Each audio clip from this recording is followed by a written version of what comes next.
Assalamualaikum. Nama saya Muhammad Ikram Adina bin Junaidi. Nombor matrik 225-231. Ya.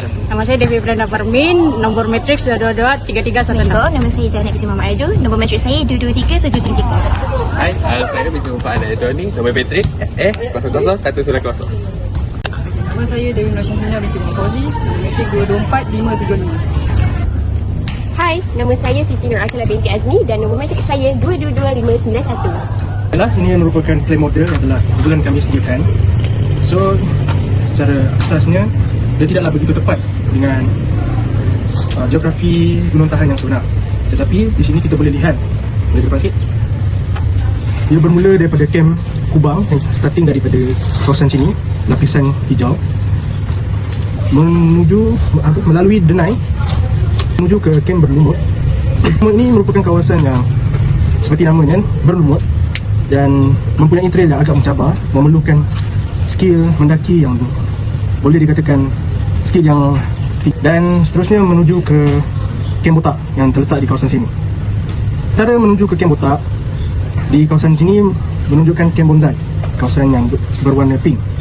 Di kem Bonsai ini merupakan kawasan yang agak tinggi, yang di mana vegetation dia ataupun pokok-pokok yang ada di sini tidak begitu tinggi, pokok renek saja, dan mempunyai pandangan yang sangat cantik di sekeliling dia. Dan perjalanan diteruskan ke kem Botak yang berada di kawasan sini. Kem Botak ini adalah tempat campsite terakhir bagi semua pendaki sebelum menuju ke puncak gunung tahan yang terletak di sini. Hello semua, hari ini saya akan menerangkan Kem Kubang. Okey, kalau anda semua tahu, Kem Kubang ini berketinggian sebanyak 1406 dari pasar laut.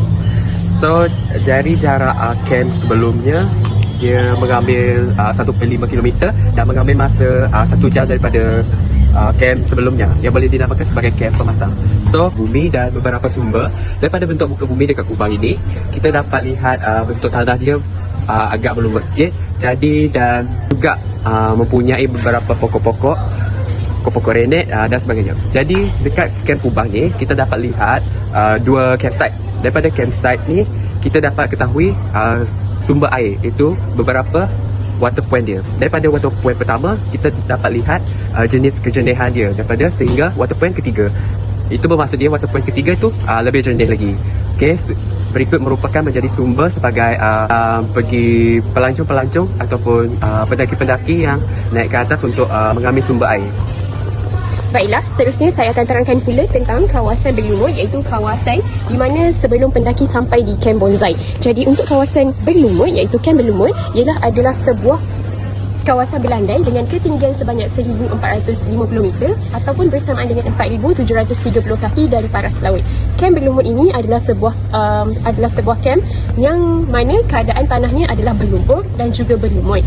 Dan di kawasan Berlumut ini juga tiada sumber air, dan untuk para pendaki ini hanya boleh dijadikan sebagai tempat rehat sementara. Jenis tumbuhan di kawasan Berlumut ini adalah masih pohon-pohon yang jenis big rocket, dan di kawasan Berlumut ini juga sudah adanya pohon-pohon renek.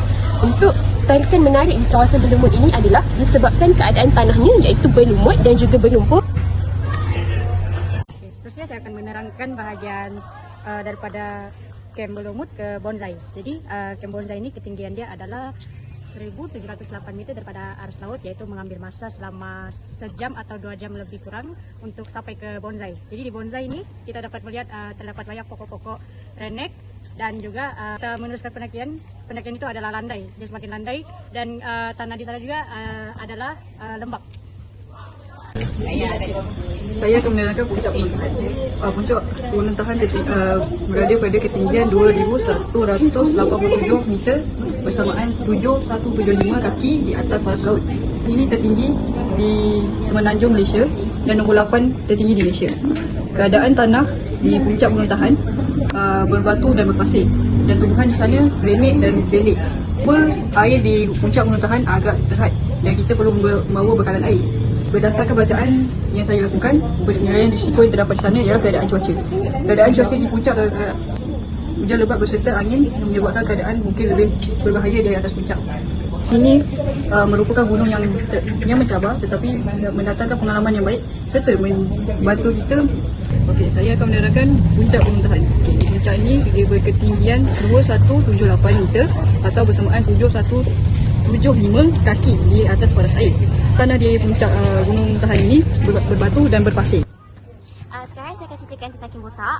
Jadi Kem Botak merupakan kem terakhir sebelum kita tiba ke puncak. Dan ia juga berada di ketinggian kira-kira 1900 meter dari paras laut. Kem ni dinamakan Kem Botak disebabkan oleh kawasan yang lapang dan juga kurangnya pokok-pokok tinggi menyebabkan kawasan ini nampak botak. Kawasan ini juga adalah tempat yang menarik, memiliki pemandangan yang menarik kerana pendaki boleh menikmati pemandangan panorama hujan tropika dan juga pegunungan dekat atas tu. Dan pada waktu malam pula, suhu dia sangat sejuk dan kita akan diselimuti oleh kabut-kabut tebal. Itu saja. Lebih lagi mempelajari alam sekitar dan juga travelling di Malaysia. Terima kasih.